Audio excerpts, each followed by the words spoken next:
अस्सलामुअलैकुम friends. Winter season शुरू हो गया है तो विंटर सीज़न में हलवे तो बनना ज़रूरी है। तो चलिए बनाते हैं मूंग की दाल का हलवा, जो सबको ही बहुत ही पसंद होता है और मेरे घर में तो मीठे के बहुत शौकीन है। तो हलवा बनाने के लिए सबसे पहले हमें तो मूंग की दाल चाहिए होगी। इसको पानी में भिगोकर वॉश करके अच्छे से भिगोकर आपको 2-4 घंटे के लिए अच्छे से सोक करके रख देना है। या तो आपको जल्दी बनाना है तो आप इसको गर्म पानी में भी सोक करके रख सकते हैं, तो 2 घंटे में आपकी दाल फूल जाएगी, जिससे आप उसको ग्राइंड कर सकते हो। हलवे में आपको चाहिए होगी मूंग की दाल। आप इसको इस तरीके से धोकर छान कर अच्छे से निकाल लीजिए। इसमें बाद आपको शक्कर चाहिए होगी, खोआ। खोआ आप आपकी मर्ज़ी के हिसाब से अगर आपको पसंद हो तो डाल सकते हैं, वरना आप स्किप भी कर सकते हैं। ड्राई फ्रूट जो आपको पसंद हो। केसर को आप थोड़ी देर भिगो के रख दीजिए। सूजी और बेसन, ये सब आपको ज़रूरत पड़ेगी। दाल को आप बिना पानी के इस तरीके से ग्राइंड करके रखने का। हलवा बनाने के लिए आपको एक भगोना या कढ़ाई जिसमें आपको बनाना हो वो ले लीजिए। उसमें आप 300 ग्राम घी लीजिए। मैंने 1 किलो दाल भिगोई थी, इसलिए उसमें 300 ग्राम घी लिया है। फिर इसमें आप सूजी को डाल के भूज लीजिए। जब तक भूजिए जब तक उसमें से बहुत अच्छी सी स्मेल ना आ जाए। फिर उसमें बेसन भी डाल दीजिए। बेसन को भी आपको भूजना है जब तक कि वो अच्छा सा खुशबू ना देने लगे, जब तक कि आपको उसे भूजना है। इसी में फिर आपको दाल का पेस्ट भी डाल देना है और गैस को आप धीमी आंच कर दीजिए। एकदम स्लो आंच में ही भूनना पड़ेगा, जिससे कि वो नीचे लगे ना। तो आपको धीरे धीरे भूनना है और आप बीच बीच में घी भी डाल सकते हैं। घी डालने से भी ये होगा कि वो लगेगा नहीं, और जो आपने बेसन और सूजी डाली है उससे भी वो लगेगा नहीं और दानेदार बनेगा। तो आप उसको धीमी आंच करके उसे लगातार भूनते रहिए।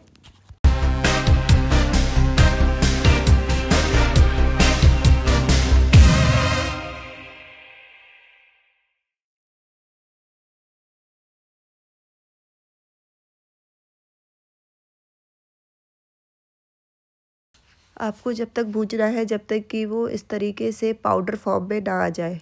तो इसमें आपको 2 घंटे तो मान ही लीजिए कि लग गए। इसमें आपको पेशेंस की बहुत ज़रूरत पड़ेगी, जो आपको करना ही पड़ेगा। तो आपको घी डाल डाल के इस तरीके से ही भूनते रहना है, जिससे वो पाउडर फॉर्म में आ जाएगा।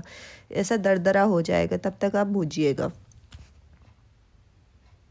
का नेक्स्ट स्टेप है शुगर सिरप बनाने का। तो इसके लिए आप उसमें 1 गिलास लगभग पानी लीजिए। उसमें आप जितनी आपने दाल ली है उसी के अकॉर्डिंग उतनी ही शुगर भी लेना पड़ेगी। तो फिर आप उसकी चाशनी बनाएंगे, शुगर सिरप बना लेंगे। तो इसमें आपको बॉयल आने पर शक्कर को डालना है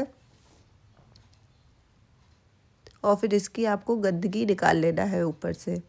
जब आप उसको शक्कर को घोलेंगे तो गंदगी उसकी ऊपर आ जाएगी, तो आप उसको बाहर निकाल लीजिएगा। फिर उसमें आप उबाल आने दीजिए, जिससे कि वो चाशनी बन जाएगी। फिर इसमें आप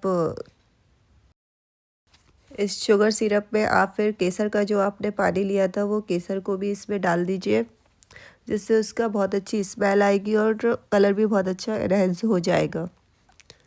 तो इसको भी आप डाल दीजिए। उसके बाद आपको इलायची का पाउडर भी लेना होगा, वो डाल दीजिए। इसको आपको ज़्यादा देर चाशनी गाढ़ी नहीं करनी है, बस सिंपल सा उसमें बॉयल आ जाए इतना आपको उसको शुगर सिरप तैयार करना है। फिर इसको आप साइड कर लीजिए।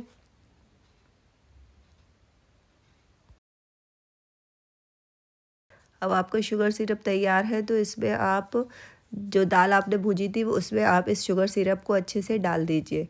जब आप इस शुगर सिरप को इस दाल में भुजी हुई दाल में डालेंगे तो फिर ये अच्छे से फ्लफ़ी हो जाएगी। तो इसको आपको अच्छे से मिक्स करना है। मिक्स कीजिए आप अच्छे से, तो फिर ये अच्छी दानेदार टेक्सचर आ जाएगा।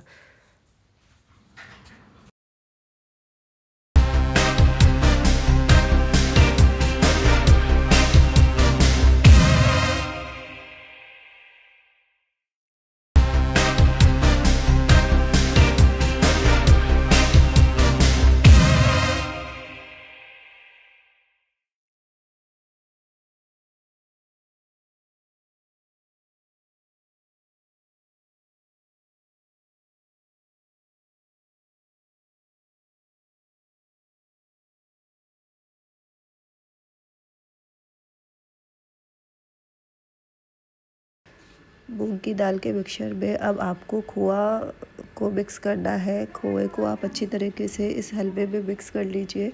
अगर आपको खोआ नहीं लेना है तो आप इसको स्किप भी कर सकते हैं। आप बिना खोए के भी खाएंगे तो ये हलवा बहुत ही टेस्टी लगेगा, और अगर आप खोआ डाल देते हैं तो वो और एनहेंस हो जाएगा उसका टेस्ट।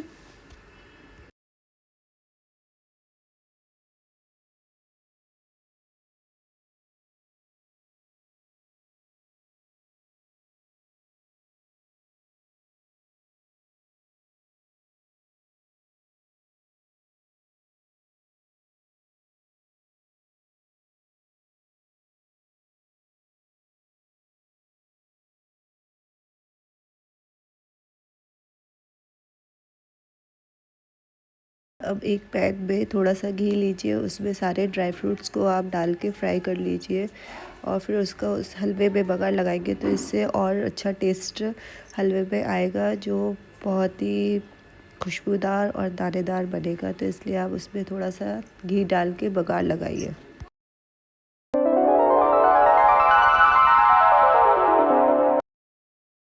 लीजिए, तैयार है आपका मूंग की दाल का हलवा। इसको आपको किसी भी ड्राई फ्रूट से गार्निश कीजिए और फिर खाइए। इस तरीके से आप हलवा बनाइए और ट्राई कीजिए ज़रूर।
मूंग की दाल के हलवे को आप किसी भी ड्राई फ्रूट से गार्निश कीजिए और फिर आप खाइए। ये आपका तैयार है।